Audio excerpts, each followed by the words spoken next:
បំភ្លេចអូនតែបងនៅតែនឹកដល់នួនឡងយើងធ្លាប់សាសងបណ្ដាគ្នាតាមផ្លូវឥឡូវស្រីពៅឲ្យបងខ្វល់ខ្វាយ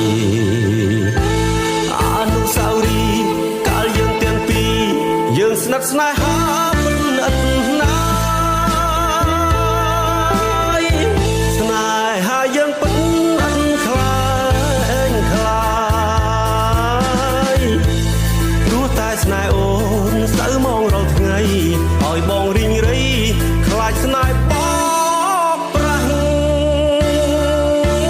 បងស្រឡាញ់ណាស់តែអូនមិនយល់ចិត្ត